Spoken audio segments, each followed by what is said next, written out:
From Syria, I want to go to Bahrain. A brutal and bloody crackdown is happening on this tiny island kingdom. It's being called an international humanitarian crisis today.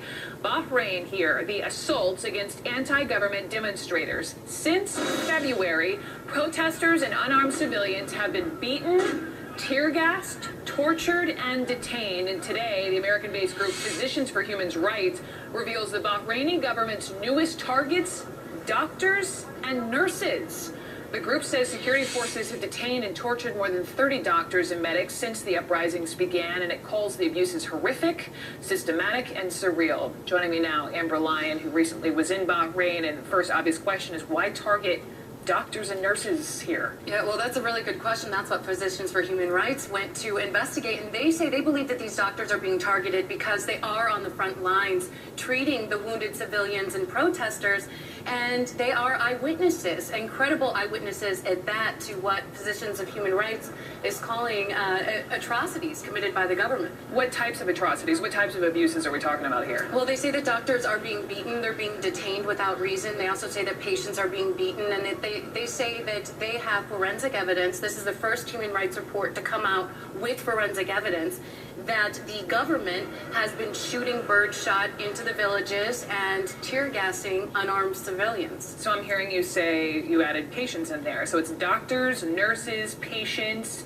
You have a response now from the Bahraini government. What are they saying? Yeah, the Bahraini government just sent us a response, and they said that they are not attacking doctors and patients, and they say they're not. They're not doing it. Okay. They haven't denied arresting doctors. As we said earlier, more than 30 doctors have been detained, but they say they're not beating them. And they also say the reason they have an intense military presence at the hospital is because they blame protesters for taking over the hospital during the heat of the unrest. But one thing's for sure, Brooke, there are 30 doctors right now.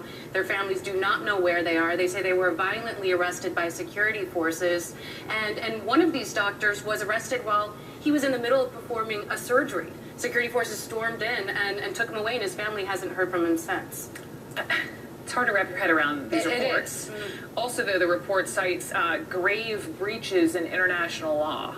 They say that they are violating the principle of medical neutrality and violating numerous international laws, and they're calling on the UN and US to really push for an investigation. They say that even if you are in a war zone, doctors and patients should be safeguarded, and that that's not happening. They even say they documented one case where about a dozen patients were drugged by security forces, PHR says, out of their beds up to the 6th floor of this main hospital in town, and tortured and then forced to confess to things that PHR says they didn't do.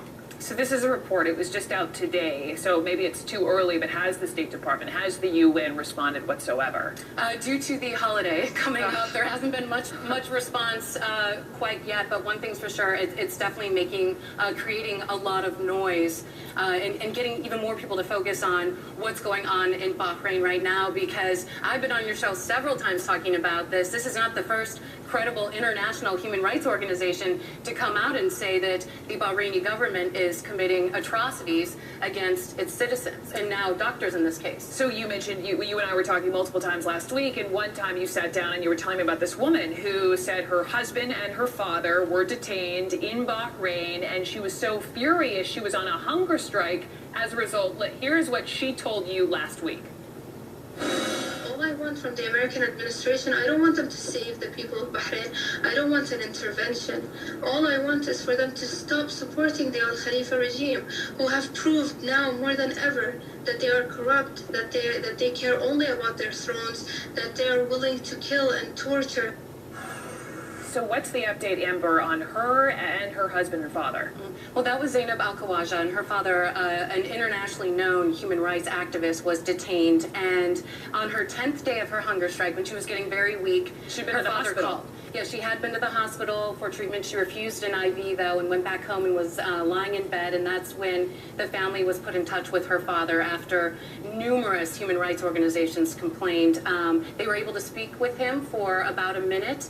and he told them he wanted clothes, some mouthwash, and that he was going on trial the next day. So the next day they went in to bring him those supplies and also to see if they could attend his trial. And they say that's when they were told there would be no trial, and they haven't talked to her father since. But she has ended the hunger strike. She has. She says now she's going to focus on raising awareness as to what's going on in Bahrain. Amber Lyon, thank you so much. Thanks, Brooke, for having me on.